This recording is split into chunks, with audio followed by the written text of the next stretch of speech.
Looking at the 2026 consensus map, the battle for the Senate balance of power comes down to a handful of high-stakes battlegrounds.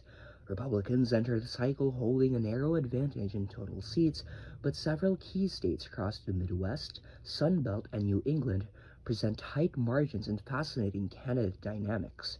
Remember, if the Senate goes to 50-50, the Republicans will ultimately win since J.D. Vance will be the tiebreaker, the Vice President of the United States of America.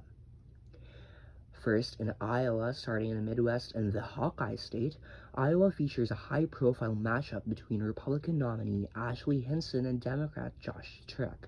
With incumbent Senator Joni Ernst not on the ballot here, Iowa becomes a test of whether Republicans can maintain their solid hold on the state. People often regard Iowa as a strong red state, but it's actually still quite purple.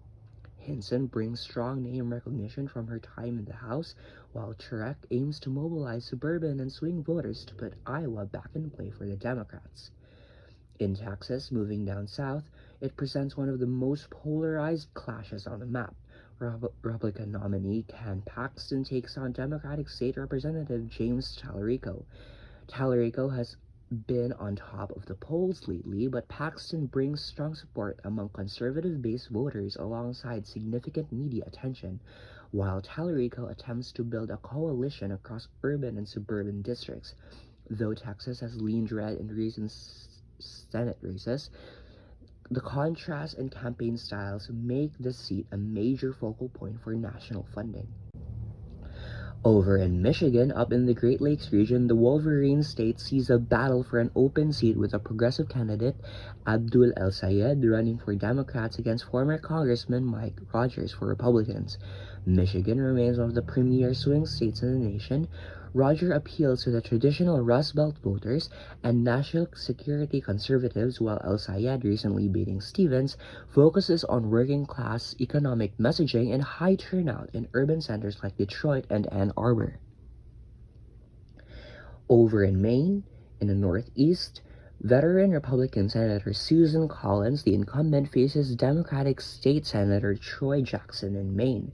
Collins has a long history of ticket-splitting voters, winning re-election even when presidential candidates carry the state for Democrats.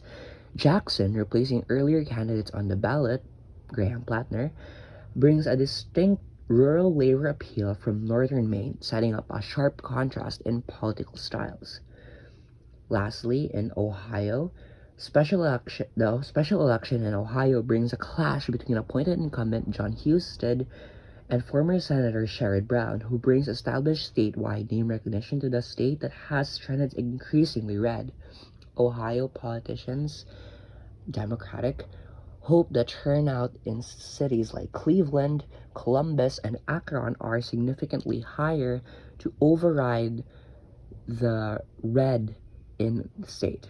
Meanwhile, in Alaska, incumbent Republican Dan Sullivan looks to defend his seat under the state's unique open primary and ranked choice system, facing Mary Peltola, which always introduces unpredictable voting dynamics. With razor-thin margins in multiple states, 6 states at play, every candidate pairing across this map could tilt the balance of power in Washington. Once again, this is AJ Kumaling. Peace out.